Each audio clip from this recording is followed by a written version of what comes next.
ministro de Educación, Ángel Hernández, afirmó que una de las cosas que va a tratar de hacer durante su gestión como ministro, si se lo permiten, y estoy citando sus palabras, es despolitizar el Ministerio de Educación. Durante su participación en el Foro Regional Virtual Educa Gran Caribe 2022, el ministro Hernández expuso lo que será su plan de acción y dijo que hay que renovar la gobernanza del sistema en el Ministerio de Educación, pues está muy politizado. Sobre estas declaraciones, sus expectativas con este nuevo ministro y su visita al mismo, a su encuentro y reunión personal, donde trataron varios temas, entre ellos la ejecución de la estrategia de formación docente situada para el área de inglés. Conversamos con el educador y director del Observatorio Educativo, don Juan Valdés. Profesor, qué bueno saludarlo, bienvenido, buenas tardes.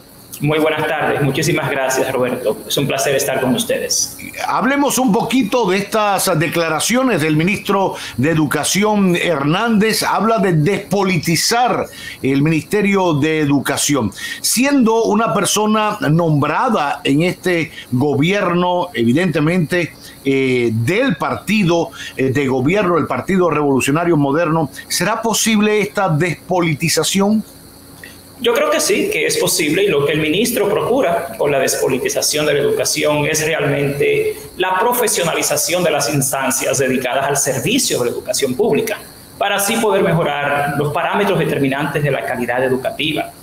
De esta forma, se podría mejorar el aprendizaje de los estudiantes, que es realmente el fin de la educación. Todos los educadores, Roberto, hace décadas que estamos hablando del daño que le ha hecho la politización al servicio educativo. Y a veces nos olvidamos profesor, que es un derecho. Escúcheme que le interrumpa. Cuando hablamos de un ministerio politizado, es porque hay personas nombradas en posiciones evidentemente académicas, pero lo que ha funcionado es el perfil político, o sea, quizás no están cualificadas para esa posición en materia del magisterio, pero es un compañerito de la base y hay que nombrarlo. Estamos hablando a todos los niveles, desde directores de escuela, profesores, maestros al frente de diferentes áreas del conocimiento, ejecutivos en el ministerio, cuando hablamos de politización del ministerio.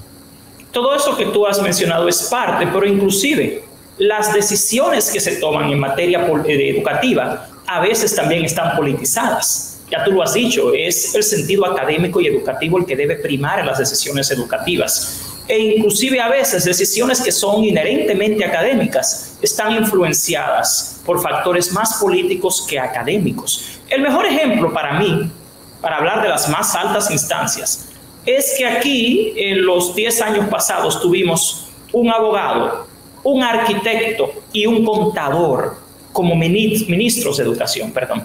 Es cierto. O sea, por más que me digan a mí como académico que el tema de ser ministro no es un tema de saber de educación, sino de gestión, bueno, ni sabían de gestión ni sabían tampoco de educación, porque las evidencias te lo muestran, la evidencia empírica te lo dice. Lo que procura hacer el ministro Hernández es realmente lo que nosotros, los académicos de la República Dominicana, por décadas hemos estado solicitando y añorando. No podemos mejorar los factores y los parámetros determinantes de la calidad de la educación mientras los actores y las decisiones sean más políticas que educativas. Cuando hablamos en este país de mejorar la educación, mucha gente olvida, yo insisto en decir lo mismo una y otra vez, que los artículos 58 y 59 de la Ley General de Educación te especifican cuáles son esos 13 parámetros determinantes de la calidad de la educación. Y estos no coinciden con posiciones eminentemente políticas o de intereses políticos. También está el tema de la profesionalización. El servicio de la educación es un derecho adquirido de la ciudadanía constitucionalmente. Y la Ley de Función Pública 4108 clama que deben ocupar las posiciones públicas para el servicio, como el de la educación, las personas que realmente tengan el perfil. Como tú dijiste en tu introducción, no necesariamente pasa eso muchas veces por la politización.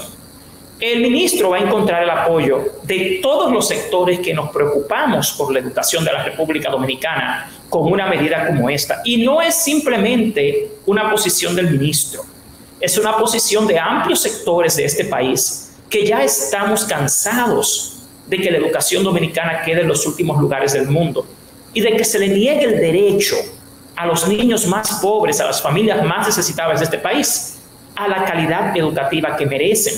Hay temas como el rendimiento de los aprendizajes alcanzados por los estudiantes que dependen muchísimo de las decisiones que se toman. Y si esas que se toman no son las apropiadas, sino politizadas, entonces tenemos un tema ya que no va a coincidir. El grado de coherencia alcanzado entre los fines educativos, las estrategias para alcanzar esos fines y los resultados finales se ve muy afectado por posiciones y decisiones políticas. Y eso es lo que queremos acabar. Le escuché al ministro hablar sobre el popular tema o impopular de las pruebas nacionales, diciendo que se hacían muy tarde o muy distantes del final del curso, que a veces eso no daba un resultado realmente como herramienta para seguir trabajando en el alumno y en el profesorado, que quizás era mejor hacerlo más temprano, terminando el curso académico. ¿Usted qué opina sobre esto? Bueno, fíjate, ya es un tema básicamente académico y tenemos lo siguiente. Las pruebas nacionales son las evaluaciones denominadas sumativas, que se hacen en un momento X para un fin específico. La educación realmente evalúa constantemente, pero en general es una evaluación formativa. Las pruebas nacionales tienen otro fin. Las pruebas nacionales son un diagnóstico. Ahora, la evaluación continua, tal y como dice el ministro, debe siempre estar presente en la práctica educativa y es realmente uno de los principios de las bases del diseño curricular dominicano. Quizás documentar esa data, sistematizar esa data más frecuentemente, sí podría producir el efecto que desea el ministro, porque la evaluación es continua en educación. Las pruebas nacionales, reitero, tienen un fin distinto. Es una evaluación sumativa y diagnóstica de los resultados alcanzados a un nivel X de escolaridad. Si queremos mejorar los parámetros determinantes de la calidad educativa, la evaluación debe ser continua y debe siempre ser formativa. Pero más importante que todo eso es sistematizar esa data y convertir esa sistematización en acciones remediales. Lo que los académicos siempre hemos cuestionado de las pruebas nacionales es que al final el diagnóstico que éstas te dan no es utilizado para tomar medidas consecuentes. Exacto. Entonces, totalmente de acuerdo. Hay que tener claro, Roberto, que la evaluación es continua, que la evaluación siempre es formativa y que evaluaciones como las pruebas nacionales u otras que son estándares son de naturaleza al final diagnóstica más que formativa. Exacto. Totalmente de acuerdo con usted y creo que ahí es donde hemos fallado. Hacemos unas pruebas, por eso a veces los estudiantes no le toman muy en serio porque aportan un resultado, más allá del número, si es 70, 80, 90, aportan un resultado sobre la asimilación del conocimiento que tienen esos estudiantes y no se hace nada sobre eso. Se queda ahí, da un número y ya. Y ahí no pasa nada. Ni los padres saben qué hacer con esos resultados, ni los estudiantes, ni los profesores, porque no lo asumen como un instrumento remedial o de formación para el aprendizaje de los estudiantes. Coincido perfectamente con usted. Cuénteme un poquito, profesor, de ese encuentro que sostuvo, esa reunión de trabajo que sostuvo con el ministro Hernández.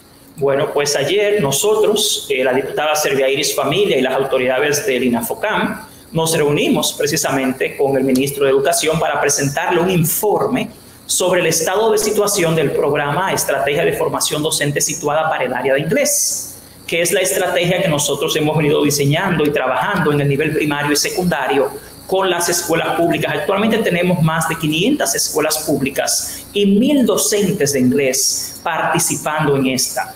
Nosotros este año hemos logrado avanzar mucho en temas como el control de la calidad de la enseñanza y el aprendizaje del idioma inglés en las escuelas públicas a través de un programa de supervisión y acompañamiento pedagógico para lograr mejorar la calidad de la enseñanza y del aprendizaje.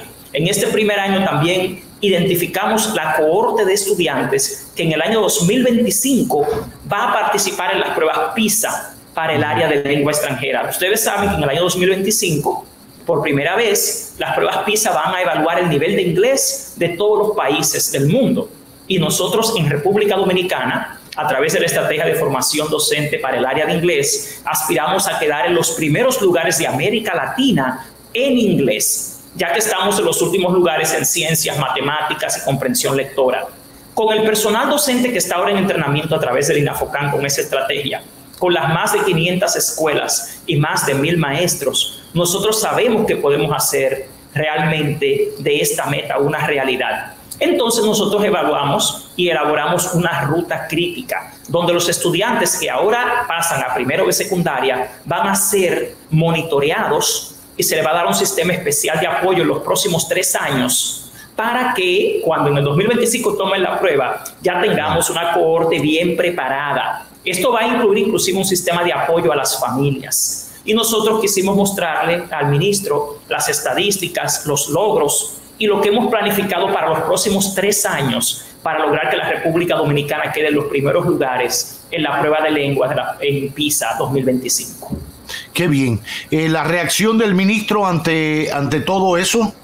Totalmente de acuerdo. El ministro es un académico. Hay que entender que primeramente el ministro es un académico y tiene vasta experiencia. De larga data. Claro. Y en educación, en el ministerio mismo. Sí. Mira, realmente los académicos somos los que tenemos que estar en estas decisiones y en estas estrategias. Por esto el ministro está muy claro en que la innovación es indispensable en la educación.